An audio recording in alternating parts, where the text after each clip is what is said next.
दोस्तों, साथियों, मित्रों, सभी को मेरा प्यार भरा प्रणाम।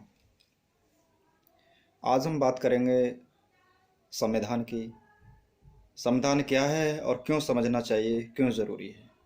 वैसे तो हम संवैधानिक चीज़ें बहुत ज़्यादा जानते हैं और समझते हैं, उनका पालन भी करते हैं, लेकिन उसके पूरे सिस्टम और प्रारूप को समझना कितना ज़रूरी है, उन चीज़ों पर मैं आपका ध्यान आकर्षित करना चाहूँगा। सर्वप्रथम क्या होता है कि हमारे समाज में हमारी संस्कृति 5,500 साल पुरानी हमारी संस्कृति, हमारी परंपराएं, हमारी धरोहर, उस समय से लेकर आज तक बहुत सारी चीज़ें हैं जो बनी हुई हैं।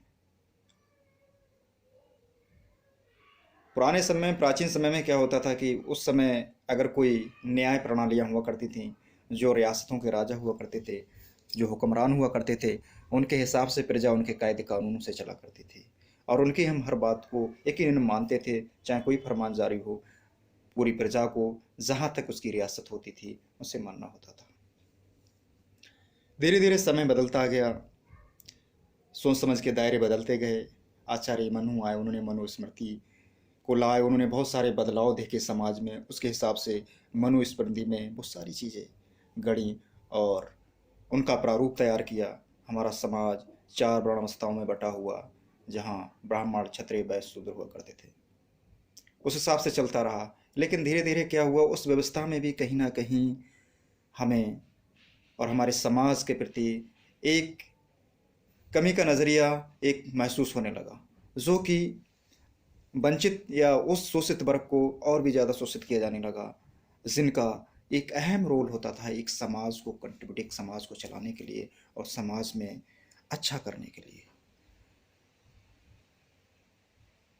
तो सामाजिक तौर पे अगर देखा जाए, राजनीतिक तौर पे देखा जाए, तो जो भी हमारे कानून कायदे थे, कुछ हद तक तो उस समय, प्राचीन समय में बहुत सटीक थे और उस समय जो चीज़ें चल रही आ रही थी और चलती आ रही थी, उनको लोग कर रहे थे, मान रहे थे।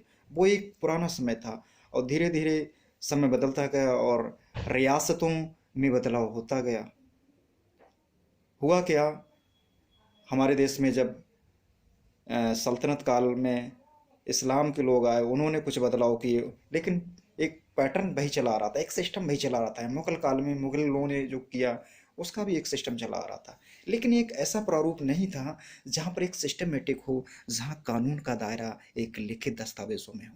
लेकिन हुक्मरानों से ही चला आ रहा था, जो कि एक रियासत को या समूचे एक अखंड भारत में जब किसी का राज हुआ, तो उन्होंने जो फरमान जारी कर दिया वो मानना पड़ा।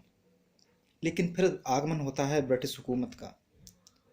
बहुत सारे आ जाते हैं, चोल, चंगेज सल्तनत, मुगल, डच, पुर्तगाली, डेनिस, फ्रेंच, ब्रिटिश, सब अपने अपने तरीके से हिंदुस्तान की संस्कृति को, हिंदुस्तान की विरासत को अपने अपने पढ़ने में तोड़ने लगते हैं, अपनी कानूनी दायरों को समझाने लगते हैं। लेकिन जो ब्रिटिश आए थे, उनका एक दायरा था, एक सोच समझ था। उन्होंने कहा हमें अगर यहाँ बिजनेस करना है, यहाँ व्यवस्था को, यदि कानूनी व्यवस्था को ज़रूरी ठीक करना है, या कि सामाजिक व्यवस्था में बहुत, उस समय हमारे देश की सामाजिक व्यवस्था में बहुत ज़्यादा भिन्नताएं थीं। हो सकता है हम अपनी पुरातन परंपराओं की वजह से उनको चले आ रहे थे और उनको मान रहे थे कि हमारा एक धार्मिक अंग है, एक अभिन्न अंग है, लेकिन कहीं ना कहीं सती प्रथा, जौहर प्रथा, या हम देखें दास प्रथा, बहुत सारी ऐसी प्रथाएं थीं जो समाज पर कहीं ना कहीं उंगलियां उठाती थीं, हमारे समाज पर, हमारी भारतीय संस्कृति पर कहीं ना कहीं उंगली उठाती थीं। तो हमारे देश में कुछ समाज सुधारक हुए, राजा राममोहन जैसे, राजा राममोहन राय, अरविंद घोष, रविंद्रनाथ टैगोर, ऐसे तमाम ऐसे उस समय साहित्यकार हुए, उस समय के ऐसे समाज सुधारक जिन्होंने ब्रिटिश हुकूमत से मिल। हुआ क्या कि उन लोगों ने भी सोचा अगर हमें अपना यहाँ पर व्यापार करना है, अपनी बाजार स्थापित करनी है, तो यहाँ कानून व्यवस्था बनाना बहुत ज़रूरी है। तो हुआ क्या, वो जैसे जैसे यहाँ विजय हासिल करते रहे, अपने कानून बनाते रहे।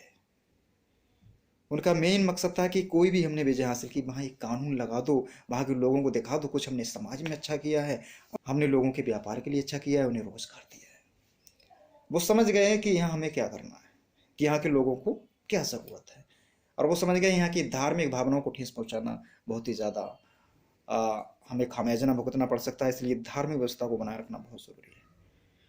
तो कानून बने व्यवस्थाएं, चाहे 1958 का एक्ट हो, 1813 का एक्ट हो, 1859 का एक्ट हो, 1863 का एक्ट हो, 1861 का एक्ट हो, इस तरीके से एक्ट बनते रहे, चार्टर एक्ट आते रहे, और वो धीरे धीरे अपने कानून व्यवस्था बनाते रहे।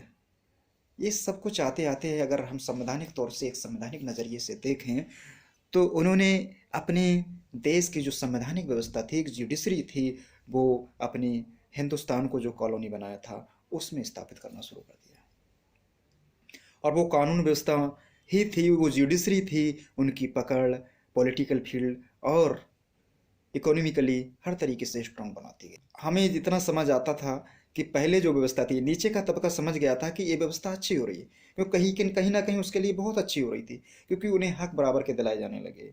उनके लिए कानून व्यवस्था, उनके लिए काम की व्यवस्था हर जगह, चाहे मंदिर थे, चाहे जो भी मजहब जिस लोग थे, कोई छोटा बड़ा दायरा नहीं समझा गया। लेकिन वो अपने मकसद के लिए कर रहे थे, ना कि हिंदुस्तान की कानून व्यवस्था को संभालने के लिए, हिंदुस्तान की कानून व्यवस्था को अच्छा ढंग से पुरोहित करने के लिए। लेकिन हुआ क्या, हमारे देश के कुछ विदुषी लोग, कुछ विद्वान लोग समझ गए कि देश में कानून व्यवस्था होना बहुत ज़रूरी है।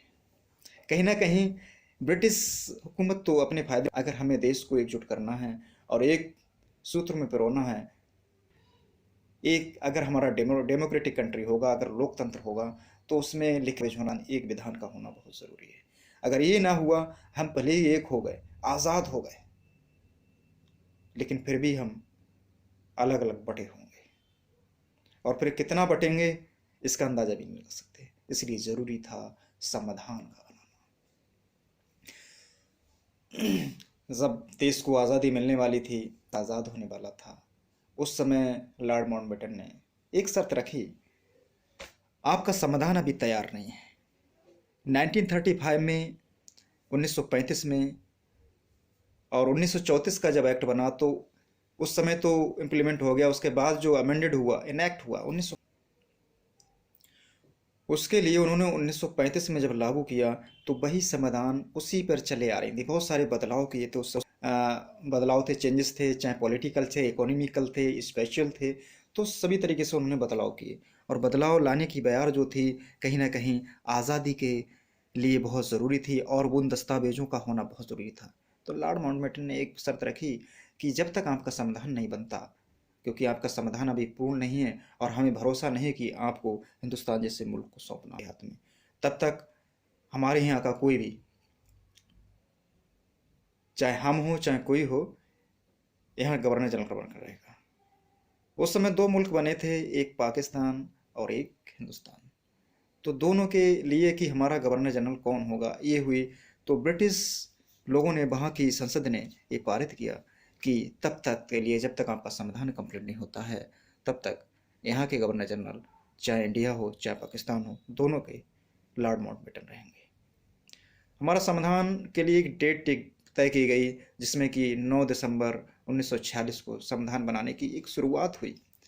बीड़ा उठाया, एक जद्दोजहद चल रही थी, किन लोगों को लिया जाए इस समिति में, इन कमिटियों में, किन लोगों को लिया जाए जो कि एक समाज को एक अच्छा आईना दिखा सके। एक ऐसी हम पुस्तक में एक ऐसे संविधान को हम गढ़ने जा रहे हैं जो देश का एक आईना होगा और सबसे ऊंचा होगा। तो सबसे पहले उन्होंने डॉक्टर सच्चिदानंद सिन्हा जी को चुना, जो कि 9 दिसंबर 1946 को संविधान के लिए एक अस्थायी रूप से सदस्य बनाए गए। लेकिन कुछ कारणों बस उन्हें रेजिग्नेशन देना पड़ा। फिर 11 दिसंबर 1946 को डॉक्टर राजेंद्र प्रसाद जी को प्रेसिडेंट बनाया गया, वो भी स्थायी रूप से उन्होंने काम किया और अपनी समितियों पर काम करते रहे। फिर आया कि एक बड़ा प्रारूप तैयार करना था कि फिर किसे लिया जाए। बड़े देश के लोगों में, बड़े नेताओं में ये बहस होने लगी। फिर एक नया चेहरा निकलेगा, उन्हें लगा कि डॉक्टर भीमराव अम्बेडकर को। उन्होंने बैरिस्टर लॉ की भी पढ़ाई की और इकोनॉमिकली भी उन्होंने अच्छी डिग्रियां ले रखी हैं। अगर उन्हें लिया जाए तो उनके लिए जो शोषण व्यवस्था का एक दिमाग में अराजकता का एक ऐसा दूसरों से घृणात्मक एक भाव उत्पन्न हो गया, उससे भी दूर किया जा सकता है। और उनके हाथ में अगर ये कमान दे दी जाए तो उसके लिए भी अच्छा कर सकते हैं। अम्बेडकर जी के पास ये बात कही तो उन्होंने इस चीज़ की हामी भर ली, लेकिन उन्होंने कहा कि इसके बदले में मुझे मिला क्या?